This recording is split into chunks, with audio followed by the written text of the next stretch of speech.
السلام عليكم. لا تنسوا الإعجاب بالفيديو والاشتراك في القناة تشجيعا لنا لنستمر بنشر المزيد إن شاء الله. La fonction allumage permet de déclencher l'étincelle au moment approprié. Cette fonction utilise les éléments suivants, le capteur volant-moteur et les bobines. Vous pouvez déplacer le curseur de la souris sur les éléments pour les identifier. Le capteur volant-moteur est un capteur inductif. Ce capteur est situé en face d'une cible dentée montée sur le volant-moteur. Cliquez sur la cible pour voir le signal du capteur. Le signal du capteur permet de déterminer la vitesse de rotation de la cible et donc du moteur.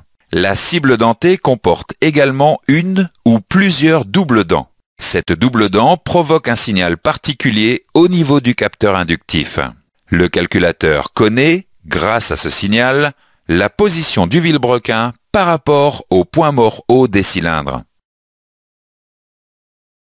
Le calculateur d'injection reçoit le signal du capteur volant-moteur. Le calculateur détermine, grâce au régime moteur, l'avance à l'allumage nécessaire.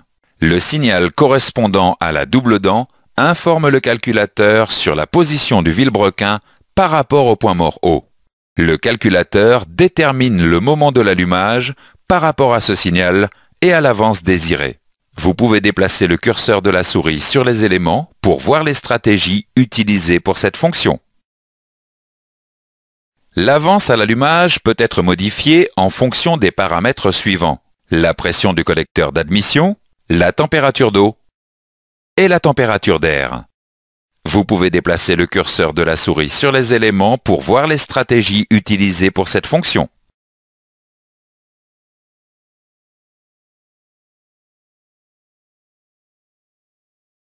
La plupart des véhicules utilisent des systèmes d'allumage qui déclenchent deux étincelles simultanées sur deux cylindres.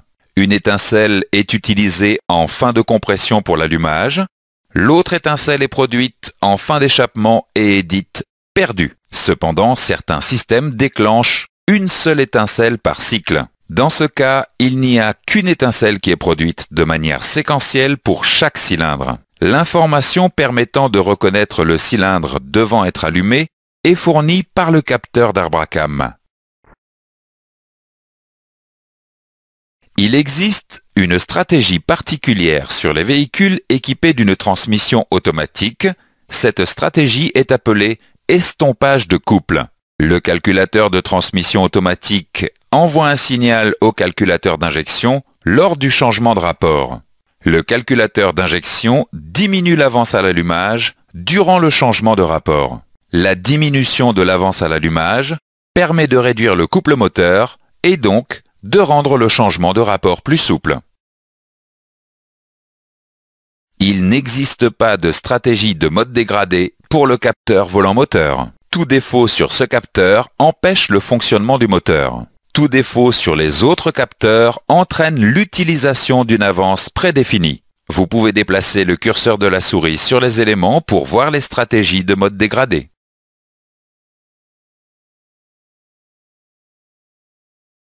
Faisons maintenant quelques exercices avant de continuer.